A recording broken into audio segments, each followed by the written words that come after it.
దీక్ష చేస్తాం. ఈ రైతులకు తెలియదా? మీరు లాఠీ దెబ్బలు తిందేరా?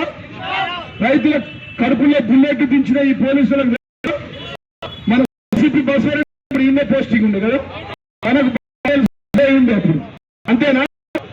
తెలుసు ఆర్మీ రైతులు గారు. కాబట్టి 20వ తారీఖు నాడు రైతులను ఆపడానికి ప్రయత్నం చేయొద్దు అని చెప్పి పోలీసులకు నేను చెప్తా ఉన్నా. జిల్లా ఎస్పీ గారికి కూడా నేను విజ్ఞప్తి చేసిన, అయ్యా శాంతియుతంగా మాకు రావాల్సిన నిధుల గురించి, మాకు రావాల్సిన రుణమాఫీ గురించి, మాకు రావాల్సినటువంటి పనుల గురించి, మాకు ఇచ్చిన హామీల గురించి మేము పోరాటం చేస్తూనే ఉంటాం, శాంతియుతంగా చేస్తాం. మమ్మల్ని ఇబ్బంది పెట్టకుండా మా పిల్లగాళ్ళను 6 గంటలు పోలీస్ స్టేషన్లో పిలిచి కూర్చుని పెడుతున్నట్టు సిఐలు ఏసీపీలు అవి కూర్చుని పెట్టద్దని జిల్లా ఎస్పీకి కూడా చెప్పిన. జిల్లా అధ్యక్షుడిగా జిల్లా ఎస్పీ గారికి కూడా మళ్ళీ ఒకసారి విజ్ఞప్తి చేస్తున్న, సార్ మా జిల్లాలోని బీఆర్ఎస్ నాయకులను కానీ టీఆర్ఎస్ రైతులను కానీ ఎక్కడ కూడా ఇబ్బంది పెట్టద్దు. 24వ తారీఖు నాడు రైతు ఐక్య కార్యాచరణ కమిటీ తలపెట్టే ఉద్యమానికి నా పూర్తి మద్దతు ఉంటుంది, మా అందరి మద్దతు ఉంటుంది అని సందర్భంగా తెలియజేస్తుంది. రైతులతో గోక్కున్నాడు కేసీఆర్ తో గోక్కున్నాడు, ఎవరు ముందట వల్లేడు పడ్డడా? రైతులతో గోక్కున్నాడు ఏమైందో?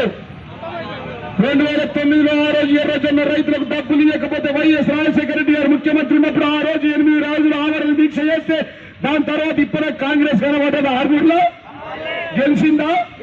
నిలిచిందా? నిలబడ్డాడా? రేపు నిలబడతారా? రైతులను ముంచగలు రుణమాఫీ చెయ్యగలు రేపు నిలబడగలుగుతారా?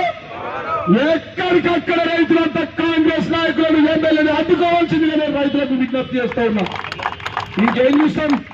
పోరాడితే పోయేదేమి లేదు, భారీ సంఖ్యలు తప్ప ఉన్నారా? ఎర్రజొన్న రైతుల కోసం ఉద్యమం చేస్తే 13 కోట్ల రూపాయలు సీఎం గారు మొట్టమొదటిసారి ముఖ్యమంత్రి అయిన తర్వాత 2014లో ఆ రోజు ముఖ్యమంత్రి మీ అందరు సాక్షిగా ఆర్మూర్లో కాళ్ళు మొక్కి నేను చెక్ తీసుకొచ్చింది, వాస్తవం కాదా? ఎర్రజొన్న రైతులపై కేసులు ఎత్తేపించింది, వాస్తవం కాదా? వాళ్ళేమో కొత్తగా పెట్టుకుంటుంది, రైతులతో పెట్టుకోవద్దని చెప్తున్నా. వీరిజోలం కూడా బెదిరిస్తున్నట, పిలిపించినట సిఐ గారికి ఏసీబీ గారికి చెప్తున్నా, సార్ ఈ బంద్ చేసుకొని దుకాణం బంద్ చేయండి, మంచిది కాదు. మీరు రికార్డు చేసుకొని కేసులు కూడా పెట్టుకున్నా అన్నది మనం సిద్ధంగా ఉన్నా, కూర్చోలే. అనవసరంగా రెచ్చగొట్టకండి మమ్మల్ని, మా వాళ్ళు మంచోళ్ళు అంతేనా? అంతే. మా ఆర్మీలో వేసేటోళ్ళు అంటే చాలా మంచోళ్ళు, కొద్ది నమస్తే పెట్టాలి, పోలీసు దగ్గర చావు నడిపించింది, దేశీ చికెన్ ఇచ్చేస్తారు, దేశీ చికెన్ దుబాయ్ అది ఇచ్చేస్తారు. వాస్తవంగా మేము చూస్తున్నాం 9 నెలల నుంచిగా ఇష్టం వచ్చినట్టు మాట్లాడు, మా వాళ్ళు వస్తే మర్యాద లేదు, పెళ్లి